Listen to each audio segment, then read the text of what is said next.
බොලිවුඩයේ රජු එහෙම නැත්නම් කිං ખાන් මෑන් ලොවක් හඳුනන සුපිරි ඉන්දීය නළු ශාරුක් ખાන් ලංකාවට පැමිණෙන බවට ආරංචි මාර්ග තොරතුරු අනාවරණය කර තිබෙනවා. ඒ එළඹෙන අගෝස්තු 2 වෙනිදා. ශාරුක්ගේ මෙම පැමිණීම සිදුවන්නේ කොළඹදී විවෘත කිරීමට නියමිත සිටි ඔෆ් ඩ්‍රීම්ස් කැසිනෝ ශාලාව සහ එහි අවසන් අදියර විවෘත කිරීමේ උත්සවය වෙනුවෙන් බවයි වාර්තා වෙන්නේ.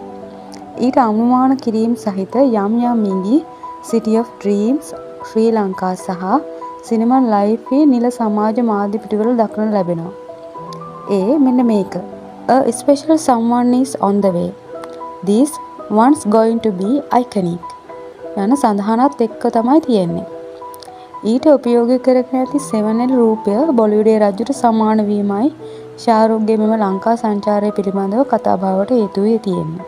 මේ ආරංචි මාර්ගවලට අනුව ජෝන් කීල්ස් හෝල්ඩින් විසින් මෙල්කෝ රිසෝට් ඇන්ඩ් එන්ටර්ටේන්මන්ට් සමග හවුල්කාරීත්වයෙන් සිදු කරන ලද දකුණු ආසියාවේ පළමු පූර්ණ ඒකාබද්ධ සුඛෝපභෝගී නිවෝඩි නිකේතනය දියත් කිරීමට කටයුතු කරවන්නේත් ශාරුක්ගේ පැමිණීම ප්‍රබලතම තරු ආකර්ෂණයක් වනු ඇති බව නොඅනුමානයි.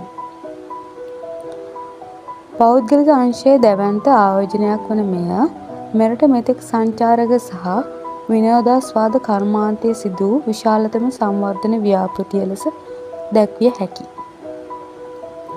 එමෙන්ම ගෝලීය සංචාරකය සහ විනෝදාස්වාද ගමනාන්තයක් ලෙස කොළඹ නගරය ස්ථානගත කිරීමේ සන්ධිස්ථානයක්ද වෙනු ඇත.